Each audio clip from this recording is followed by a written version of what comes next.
Назад сме во студиото секако со мене и со колегата Владко Чаловски и Дијан Андоновиќ, како што најавивме. Деки добар ден, време за стандардната наша анализа на вестите од регионот и од светот. И почнуваме со онаа тема што можеби сега е некако најактуелна, барем во однос на светските медиуми. И рускиот парламент и официјално го одобри суспендирањето фактички на оној договор за нуклеарни сили помеѓу Соединетите американски држави и Русите, подпишан уште во времето од студената војна. Да, ова практично значи Трамп, да. Што значи сега ова фактички?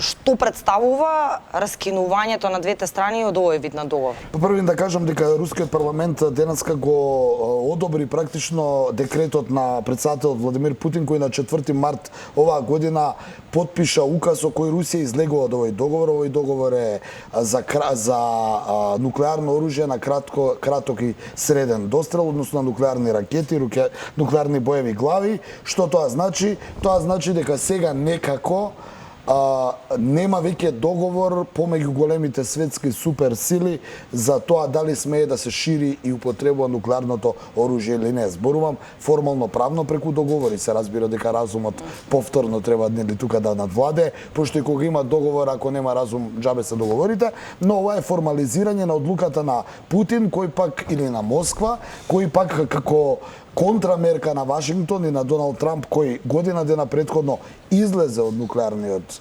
договор,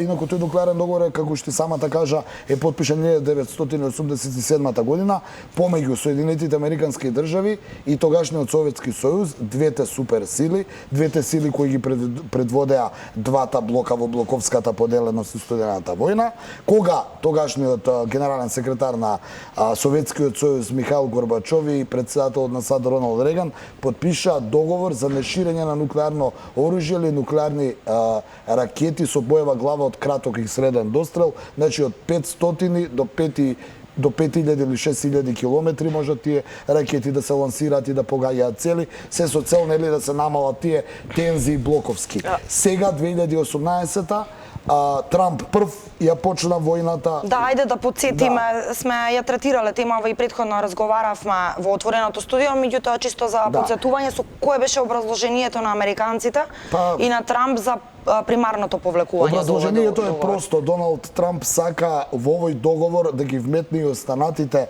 нуклеарни сили кои во 1987 година не представува нуклеарни сили, алудирајќи пред се на Кина, нели неговата обседнатост со трговската војна со Кина, па сега и со нуклеарната. Да подсетам дека од тогаш до денеска светот веќе не е биполарен или унилатерален, него е мултиполарен, па имаме нуклеарни сили покрај Соединетите американски држави и Русија, Велика Британија и Франција, нуклеарни сили се и Кина, и Индија, и Пакистан, и Северна Кореја, и Израел, а можеби и Иран, не знаеме, бидејќи Иран е нели обвинет подолго време дека се обидува да направи нуклеарно оружје, но она што е потврдено се овие земји. Токму тоа Трамп сака да излезе од стариот договор и новиот договор кој ќе го постигне да биде вметната и овие останати земји кои имаат нуклеарен арсенал пред се Кина. Тогаш Белата куќа велеше дека што ако ние и русите сме обврзани со некаков договор, кога уште една суперсила, нуклеарна сила Кина не е вметната во тој договор, па таа може да го шири. Сега ширењето на нуклеарното оружје веројатно не подразбира само употреба, туку и продажба. А сега Трамп се повлекува, русите се повлекуваат, кинезите се уште не се вметнати, а тоа е многу опасно ако се земе во предвид дека имаме еден проблем со Иран кој можеби ќе направи, ако веќе и нема нуклеарно оружје, со помош, еве да речеме, на Кина. Дејан, кој може ли да се зборува за една од двете големи светски сили, двата блока, дека е во поголема опасност ако овој договор не постои? Јас мислам дека овој договор, доколку не постои, во опасност е целата земјина топка. Тука нема муабет, бидејќи ако истрелаат нуклеарна ракета во не дај Боже Унгарија, ние што ако сме далеку и нас тоа ќе не погоди, зборувам како радиоактивност. Но факт е дека на овој договор и на денешното отстапување Соединетите американски држави не е Белата куќа, туку веројатно Пентагон денеска предупреди дека армијата на САД и одбраната на САД за сега немаат одговор на евентуален ракетен нуклеарен напад на Русија врз Соединетите Американски држави со овој краток и среден дострел ракети. Сега Андоновиќ, од една страна го дискутираме ова, значи двете суперсили, ајде ако може така да се каже, се повлекуваат од договорот, а од друга страна добиваме изјава на висок американски дипломат ваква, дека не можат американците да се заштитат од таквиот тип на ракети од русите. И меѓу редови треба да се толкува како. Постои некој јас во водењето на политиката или перцепцијата од администрацијата на Трамп и Пентагон или? Па може да се толкува дека има разногласие помеѓу одбраната и надворешната политика и председателствувањето во Соединетите Американски држави. Јас ќе потсетам дека во изминативе 20 на години од кога малце повеќе следам надворешната политика, секогаш имало разногласие на релација State Department, односно Министерство за надворешни работи, со Пентагон, односно Министерство за одбрана, и во изминатиот период пред 20 на години, кога требаше да се нападне Ирак, кога требаше да се нападне Афганистан, имаше судир на шефот на дипломатијата, тогаш беше Колин Пауел, кој беше генерал претходно во војската и се противеше на некои одлуки на Пентагон и на Доналд Рамсфелд, кој беше министер за одбрана, кога требаше да се нападне Ирак или Афганистан. Тогаш председателот некако ги сечеше работите која политика да ја фата. Денеска имаме, ми се чини, трилатерално водење на Соединетите Американски држави, каде што и Пентагон и State Department се класично, традиционално, на некој начин со различит пристап на решавање на проблемите, а Трамп дополнително, како да ги произведува проблемите, ние секојдневно го третираме, не за нешто друго, но сигурно дека Трамп секој дневно успева да произведува вести кои се на тикерите на светските агенции. Ајде да погледнеме прилог на оваа тема и се враќаме во студиото. Соединетите Американски држави засега немаат заштита од руските ракети, што го прекршуваат договорот за уништување ракети со среден и краток дострел, изјави американскиот амбасадор во НАТО Кей Бејли Хатчинсон во Брисел. Изјавата е дадена пред средбата на министри за одбрана од земјите членки на НАТО на 26 и 27 јуни. Според Хатчинсон, САД анализираат можен одговор на прекинот на дејството на договорот во сферата на конвенционалното оружје. Русија се уште има 5 недели за да се врати на почитување на договорот, но ако не го стори тоа, разгледуваме неколку опции како да реагираме и дискутираме за тоа прашање со нашите европски партнери во НАТО, нагласува дипломатот. САД соопштија дека излегуваат од договорот на 2 февруари оваа година. Потоа, почна да тече 6-месечниот преоден период во рамките на кој договорот може да биде спасен. Председателот на Русија Владимир Путин на 4 март потпише указ за прекин на учество на Русија во договорот од 1 март заради ставот на САД за тоа прашање. Назад сме во студиото. Следна тема која што ја разговараме со колегата Андоновиќ се случувањата околу САД и Иран.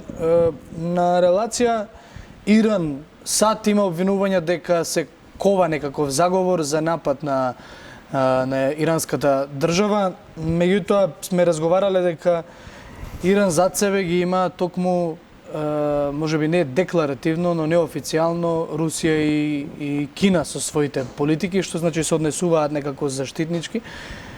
Што би можело да значи ваквата порака од Иран кон САД, дека САД кова заговор за напад на Иран? Па тие се обвинуваат меѓусебно, ние многу пати тоа го зборувавме.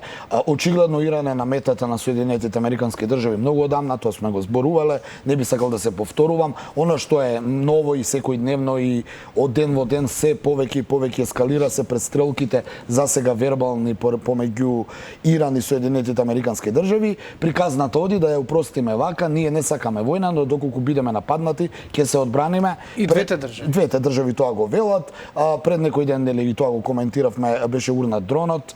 Иран излезе и рече еве доказ дека сакате да не нападнете, но еве докази дека ние знаеме да се одбраниме. Од друга страна, денеска Доналд Трамп, она што беше последно е на прашање на новинарите што околу Иран, они сакаат да разговараат и тој излезе онака народски, мангупски, ја гледав пресконференцијата каде што рече, па јас сум тука, јас сум тој истиот, тоа е мојот пристап, отворен сум за нив, нека дојдат. Сакаат војна, војна, ќе имаат војна. Сакаат преговори, ќе имаат преговори, алудирајќи на тоа дека како да не му е гајле како ќе биде, важно планира да го реши проблемот со Иран, што дополнително би рекол, што дополнително ги подига тензиите, бидејќи иранската држава од таквиот наврдлив тон возврати вчера дека одлуките на Соединетите Американски држави за дополнителни санкции на лидерите на Иран, значи на верскиот водач Ајатолах Али Хамнеи и на председателот Рохани како своевидна институција, како своевидно понижување дека имаат санкции.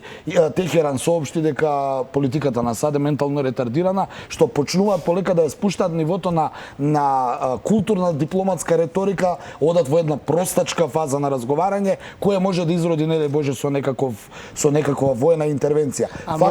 Може да има и еден состанок помеѓу Рохани и Трамп, како што беше риториката со Ким Јонг Ун и Трамп. Да, но морам да те потсетам дека разликата помеѓу Иран и Северна Кореја за сега барем официјално е следч. Не, јас поинаку го гледам на тоа. Северна Кореја има нуклеарно оружје.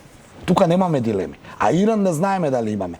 И Трамп веројатно е направил рачуницата или пресметката дека со Северна Кореја ако влезе во војна може да дојде до нуклеарен судир, независно кој ќе победи, а со Иран можеби е се уште време превентивно да се реагира, бидејќи во спротивно Иран многу брзо ќе се стекне со нуклеарно оружје. Токму претходната тема што ја зборуваме. Ние не знаеме дали можеби Кина, која не беше до вчера во договорот, а е добар сојузник на Иран, веќе не го снабдила Иран со нуклеарно оружје. Она што е забелешката на Соединетите Американски држави кон Иран е ќе ги скинеме санкциите, ќе ги подобриме односите со вас, но бараме целиот нуклеарен отпад кој го имате, а имате огромен нуклеарен материјал и отпад од кој можете да произведете нуклеарно оружје, да го дадете во Соединетите Американски држави, што за нас ќе биде гарант дека вие нема да се стекнете со нуклеарно оружје. Седе дека го имате тој материјал и отпад, вие сте потенцијално жариште и затоа подобро сега да реагираме, одошто од кога ќе добиете нуклеарно оружје, тогаш веројатно ќе мора повторно да се повлечат као што се повлекува со Ким Јонг Ун. Ќе повторам, санкциите кои ги имаше Куба своевремено, санкциите кои ги има Северна Кореја во моментов и санкциите кои ќе ги има Иран тек допрова се страшни за населението, но владеачката елита секогаш може да излезе на крај со тие санкции, на крајот на денот ќе го засилува патриотизмот и антиамериканската омраза со тоа што помалку луѓето имаат леп да јадат, повеќе ќе бидат патриоти да си ја заштитат нацијата. Да го погледнеме и прилогот на темава, па потоа продолжуваме со анализата. Иранскиот министер за надворешни работи Мохамед Џавад Зариф го обвини советникот за национална безбедност на САД Џон Болтон за заговор за започнување војна против Иран. Дали сакате да знаете зошто оние кои имаат докажана историја на омаловажување на дипломатијата одеднаш се интересираат за разговори, објави Зариф на Твитер. Тој во пораката објави линк до статија објавена во 2017 година во магазинот National Review и ги повика да се прочита како што наведе рецептот на Болтон за уништување на иранскиот нуклеарен договор. Зариф истакна дека Иран никогаш не ја напуштил преговарачката маса и додаде дека така наречениот тим Б, за кој Техеран тврди дека се залага за војна во која и Болтон, ги извади САД од разговорите и сега прави заговор за војна.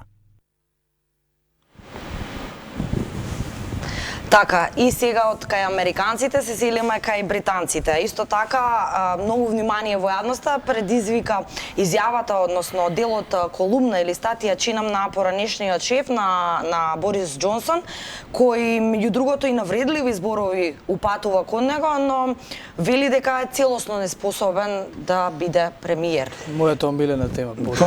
Да, ја слушнавме таа информација, но ми се чини дека како Борис Џонсон станува се повеќе и повеќе се посигурен, би рекол, фаворит за новиот наследник на Тереза Меј, лидер на конзервативна партија и премиер на Британија, па уште кога ќе му ги чуеме ставовите што ќе прави кога ќе дојде, така се зголемува војната на неговите противници, во случајот Да, тоа неговиот сакав поранешен шеф. и да прашам дали е очекувано на некој начин ваквата реторика со оглед на тоа што како што спомена и самиот најверојатно сега ќе се користат сите оружја за Јана, да се кога ги омаловажи. погледаш како се доближува изборот, нели ќе потсетиме дека по оставката на Тереза Меј имаше 12 кандидати во конзервативната партија кои требаше да се борат за да бидат наследници на Тереза Меј. Уште тогаш велевме и знаевме по британските медиуми дека Борис Џонсон е фаворит, особено дознавме дека е фаворит кога Доналд Трамп излезе и му даде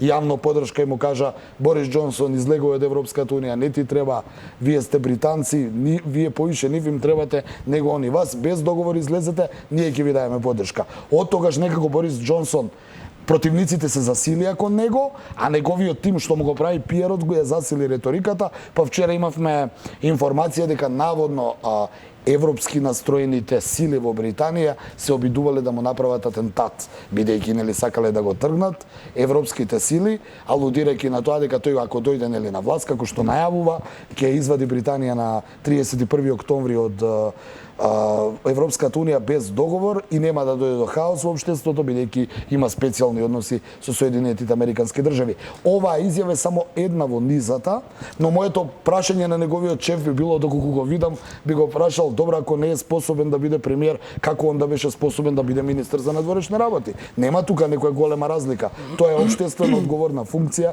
која или те бива или не те бива. Не мора да бидат точни тврдењата на неговиот поранешен шеф Хейстингс, меѓутоа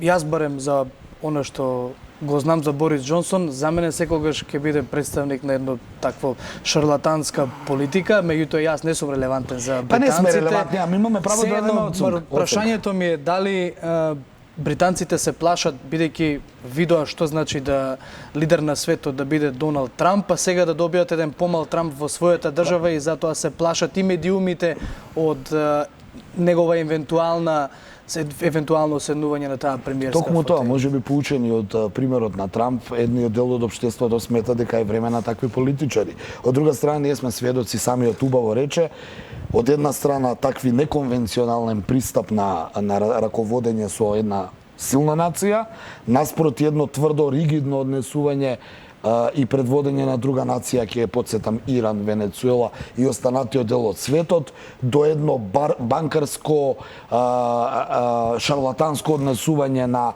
една нација во време кога сиромаштијата се поголема во светот, како што е Франција, и конечно едно автократно, цврсто, но праведно би се рекло раководење со една огромна нација како што е Русија, каде што е Владимир Путин, но кој доаѓа на таква позиција после еден тотален колапс на руската политика. Јас ќе повторам оно што секогаш сум го зборувал во вакви студија, а тоа е дека светот денеска пати од раководење на слаби политичари. Ние денеска немаме силни политичари. Една Британија го имаше Черчил, ја имаше Маргарет Тачер и после тоа немаше ни еден јак премиер. Ке потсетам, Франција го имаше еден Дегол, денеска што има? Британија, рековме, нели, со Русија, едино Русија може би има силен и авторитарен политичар, одамна немал таков. Светот денеска испашта од слаби политичари, слаби лидери, но се повеќе и повеќе технологијата оди напред,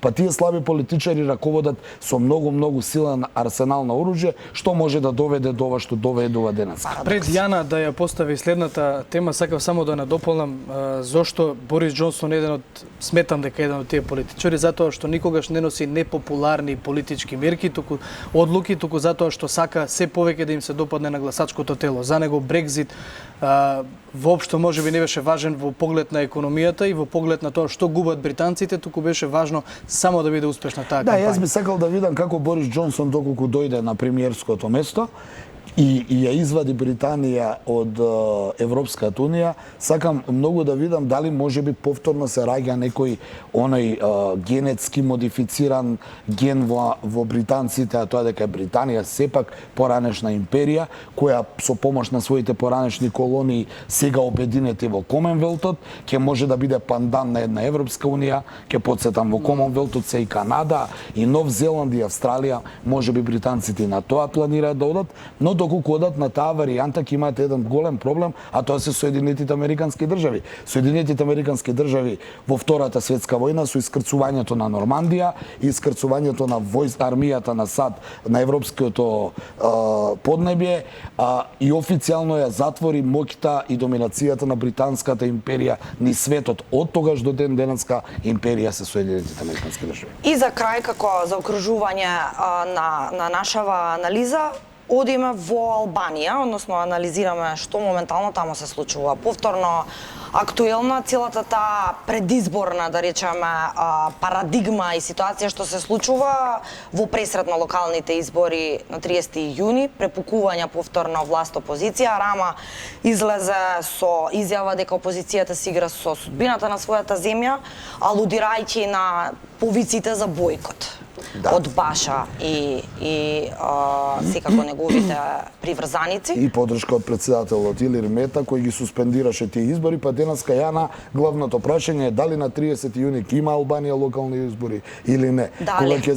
Дали ќе има избори или не. Според власта и тие што се залагаат за локалните избори, тие прават предизборни митинзи, ги повикуваат граѓаните да се излезат масовно на 30 јуни и да се гласаат на локалните избори, да изберат кого тие сметаат дека треба, но се знае дека ќе ги изберат актуелната гарнитура која се залага за избори. Од друга страна, опозицијата секојдневно прави протести и ги повикува граѓаните да не излезат на избори, бидејќи нема да бидат според Љујзин Баша, председателот на Демократската опозициона партија, тие избори нема да бидат валидни.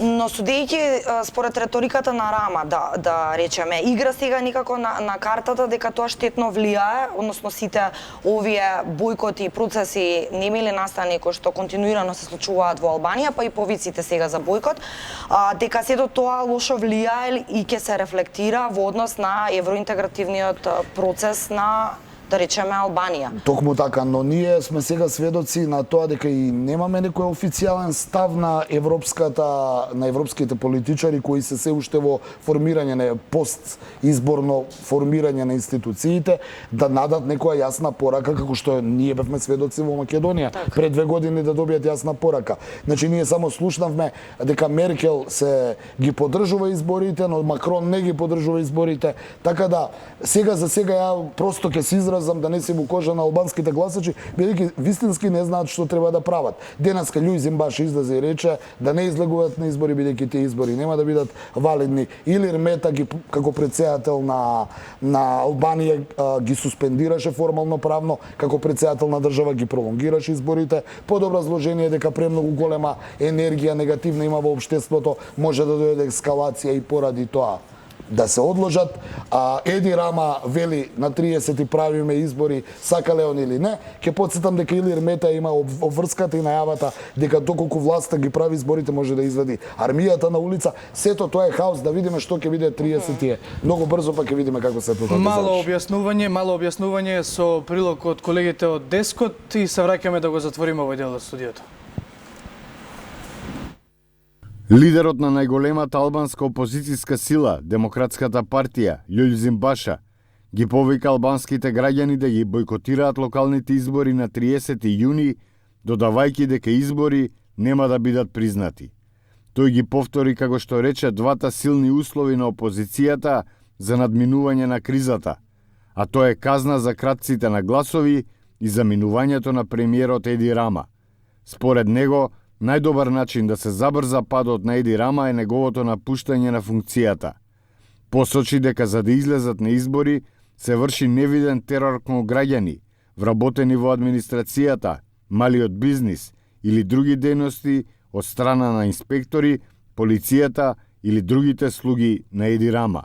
Додаде дека тој и обединетата опозиција ќе сторат се што можат против, како што рече, оваа незаконска и криминална фарса.